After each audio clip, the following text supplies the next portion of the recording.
নমস্কার বন্ধুরা, আমি ইন্দ্রজিৎ। আমার চ্যানেল অ্যাস্ট্রো ইনটিউশনে আপনাদের স্বাগত জানাই। আপনারা যারা জ্যোতিষ শিখতে চান, জ্যোতিষে আগ্রহ রাখেন, তারা অবশ্যই আমার চ্যানেলটিকে সাবস্ক্রাইব করুন এবং পাশের দেওয়া বেল আইকনটি ক্লিক করে নেবেন, যাতে আমি যখনই নতুন কোনো ভিডিও আপলোড করব সেটি নোটিফিকেশান আপনারা পেয়ে যান। তাহলে ভিডিওটা শুরু করা যাক।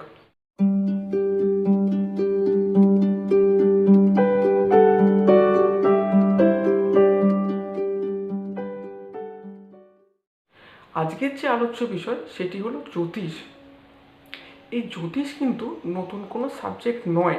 সেই প্রাচীনকাল থেকে, বৈদিক যুগ থেকে এই বিষয়টি নিয়ে চর্চা করা হয়ে আসছে এবং এই জ্যোতিষ সাধারণত 5টি তত্ত্বের ওপর ভিত্তি করে তৈরি করা হয়েছে। সেগুলি হলো জল, বায়ু, অগ্নি, পৃথিবী এবং আকাশ। এখানে আকাশ বলতে আমরা যে আকাশ ভাবি বা আকাশ দেখি সেই আকাশ কিন্তু নয়। এখানে আকাশ বলতে বলা হয়েছে ভ্যাকিউম বা বৃহৎ কোনো শূন্যস্থান। পৃথিবীর বাইরে যে জগৎ, যেখানে সূর্য, নক্ষত্র এবং বিভিন্ন এক্সট্রা টেরিস্ট্রিয়াল অবজেক্টের অবস্থান করছে, সেখানে কিন্তু অধিকাংশ অংশই ফাঁকা এবং এই বস্তুগুলোর মধ্যে দূরত্ব কিন্তু অনেক। এই যে ফাঁকা অংশ বা ফাঁকা স্থান, এইটিকেই কিন্তু আকাশতত্ত্ব বা ভ্যাকিউমের সঙ্গে তুলনা করা হয়েছে। এবং এই যে বৃহৎ জগৎ থেকেও আমরা যদি ক্ষুদ্র পরমাণুর ভেতরে আসি, তাহলেও কিন্তু পরমাণুর কেন্দ্রে যে নিউক্লিয়াস থাকে এবং নিউক্লিয়াসকে ঘিরে যে ইলেকট্রনগুলি আবর্তিত হচ্ছে, সেখানেও কিন্তু অধিকাংশ অংশই ফাঁকা। ঠিক সেই কারণে এটিকে আকাশতত্ত্ব বলা হয়েছে। এবং প্রাচীনকালের ঋষি মনীষীরা মনে করতেন যে আমাদের এই শরীরও কিন্তু 5টি তত্ত্বের সমন্বয়ে তৈরি হয়েছে এবং আমরা যদি এই আমাদের শরীরকেই ভালোভাবে জানতে পারি, তাহলেই কিন্তু আমরা সমস্ত এই সৃষ্টির তত্ত্বকে আমরা জানতে পারব। সেই কারণে বিভিন্ন মুনি ঋষিরা, বিভিন্ন যোগীরা এবং তান্ত্রিকরা আমাদের শরীরটাকে ভালোভাবে জানার চেষ্টা করেছে। এবং আমরা জানি যে জ্যোতিষে সাধারণত 9টি গ্রহের কথা বলা হয়ে থাকে, কিন্তু রাহু কেতুকে আমরা গ্রহ বলে থাকি বটে, কিন্তু এই রাহু কেতু কোনো গ্রহ নয়। এটি হচ্ছে একটি ছায়া বিন্দু। আমরা সকলেই জানি যে যখন কোনো আলোর উৎস থেকে আলো প্রভাবিত হয় এবং সেই আলোর গতির পথে আমরা যদি কোনো অবস্ট্যাকেলস বা কোনো বস্তুকে রেখে দিই, তাহলে সেই আলোর কণাগুলো সেই বস্তুতে বাধা পেয়ে সেই বস্তুরই বিপরীত দিকে সেই বস্তুরই ছায়া তৈরি করে থাকে। এবং আমরা এটা থেকে অনুমান করতে পারি যে এই যে অবস্ট্যাকেলস, এই যে বাধা আসে, এই যে বাধাকেই কিন্তু রাহু কেতু নির্দেশ করে থাকে। এবং মজার বিষয় হলো, এই যে ছায়া তৈরি হচ্ছে, এই ছায়া কিন্তু সেই বস্তুরই একটি প্রতিফলন মাত্র। অর্থাৎ আমরা বাস্তব জীবনে যে কর্ম করে থাকি, সেটি ভালো হোক বা খারাপ হয়ে থাকুক না কেন, সেই কর্মেরই ফল কিন্তু আমরা এই বাস্তব জীবনে পেয়ে থাকি। সুতরাং আমাদের জীবনে রাহু কেতু গুরুত্ব কিন্তু অনেক। ঠিক সেই কারণে যারা বড় অ্যাস্ট্রোলজার, তারা কিন্তু এই রাহু কেতুর অ্যাক্সিসের ওপর ভিত্তি করে পুরোপুরি প্রেডিকশানটা করে থাকে। এবং এই রাহু কেতুর অ্যাক্সিস কী, এই বিষয় নিয়ে আমরা পরবর্তী ভিডিও আলোচনা করে থাকবো, যে রাহু কেতু একে অপরের সমসপ্তমে থাকে। এই যে বিস্তারিত বিষয়, এই নিয়ে পরবর্তী ভিডিও আমাদের এই চ্যানেলে আসবে। এবং এই যে গ্রহগুলো, এই গ্রহগুলো কিন্তু কোনো না কোনো তত্ত্বকে নির্দেশ করে থাকে। যেমনিভাবে রবি এবং মঙ্গল, এই গ্রহগুলি অগ্নিতত্ত্বকে নির্দেশ করে থাকে। এবং অগ্নি বলতে আমরা বুঝি যে তেজ, ক্ষমতা, শক্তি, এই বিষয়গুলোকে নির্দেশ করে থাকে।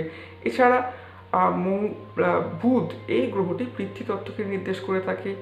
শনি গ্রহটি বায়ুতত্ত্বকে নির্দেশ করে থাকে।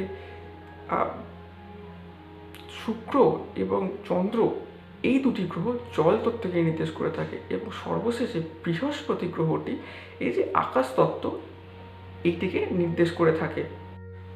এই জ্যোতিষে গ্রহ ছাড়াও যে বিষয়টা নিয়ে সবথেকে বেশি আলোচনা হয়ে থাকে, সেটি হলো রাশি। বৈদিক মতে এবং ওয়েস্টার্ন মতেও সাধারণত 12টি রাশির উল্লেখ আমরা পেয়ে থাকি। এবং এই 12টি রাশির উপর কোনো না কোনো গ্রহ কিন্তু অধিপতি হয়ে থাকে। এবং এই 12টি রাশিচক্রের প্রথম যে রাশিটি আসে সেটি হলো মেষ রাশি, এবং এই মেষ রাশির অধিপতি হচ্ছে মঙ্গল। এরপরে দ্বিতীয় যে রাশিটি আসে সেটি হলো বৃষ রাশি। এই বৃষ রাশির অধিপতি হচ্ছে শুক্র। এর পরবর্তী তৃতীয় যে রাশিটি আসে সেটি হলো মিথুন। এই মিথুন রাশির অধিপতি হচ্ছে বুধ। এরপর আসে কর্কট রাশি। কর্কট রাশির অধিপতি হচ্ছে চন্দ্র। এরপর আসে সিংহ রাশি। সিংহ রাশির অধিপতি হচ্ছে রবি বা সূর্য।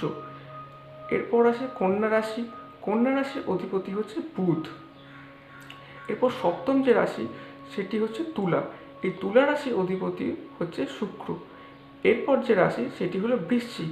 বৃশ্চিক রাশির অধিপতি হচ্ছে মঙ্গল। এবং এরপর পরবর্তী যে রাশি সেটি হলো ধনু। ধনু রাশির অধিপতি হচ্ছে বৃহস্পতি। এরপর যে রাশিটি সেটি হলো মকর। মকর রাশির অধিপতি হচ্ছে শনি।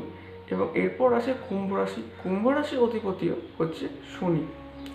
এরপর সর্বশেষ যে রাশিটি সেটি হলো মীন, এবং মীন রাশির অধিপতি হচ্ছে বৃহস্পতি।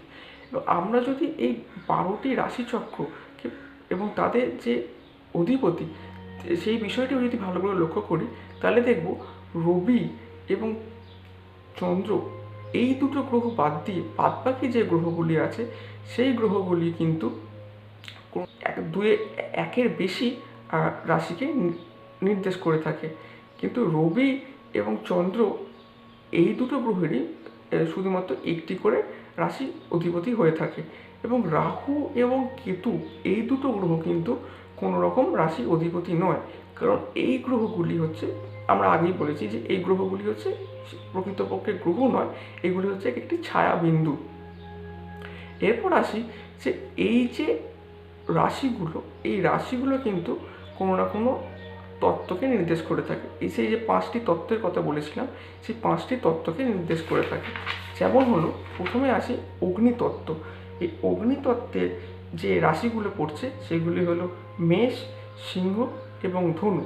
এরপর আসি বায়ু রাশি বা বায়ুতত্ত্ব। বায়ুতত্ত্বে যে রাশিগুলি নির্দেশ করে থাকে সেটি হলো তুলা, কুম্ভ এবং মিথুন। এরপর আসি জলরাশি।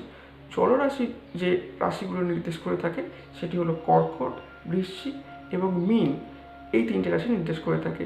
এরপর সর্বশেষ যে তত্ত্ব সেটি হলো পৃথ্বীতত্ত্ব। পৃথ্বীতত্ত্বের যে রাশিগুলো পড়ে থাকে সেটি হলো মকর, বৃষ এবং কন্যা। কিন্তু এই এই 12টি রাশিচক্রের মধ্যে এই যে আকাশ তত্ত্বের কথা বললাম সেই আকাশ তত্ত্বই কিন্তু অন্তর্ভুক্ত করা হয়নি। তো বন্ধুরা, আজ এই পর্যন্তই থাক। এই বিষয়ে বিস্তারিতভাবে আমরা পরবর্তী ভিডিওতে আলোচনা করব। এবং আপনারা যদি এই বিষয়ে কোনো প্রশ্ন থাকে সেটি অবশ্যই আমাদের কমেন্ট সেকশনে জানাবেন। এবং আমি এই রাশিচক্র এবং এই যে অ্যাস্ট্রোলজি এটি কিভাবে কাজ করে এই নিয়ে বিস্তারিতভাবে ভিডিও পরবর্তী ক্ষেত্রেও আসবে। ততক্ষণ আপনারা ভালো থাকবেন, সুস্থ থাকবেন এবং অবশ্যই আমার চ্যানেলটিকে সাবস্ক্রাইব করবেন। নমস্কার।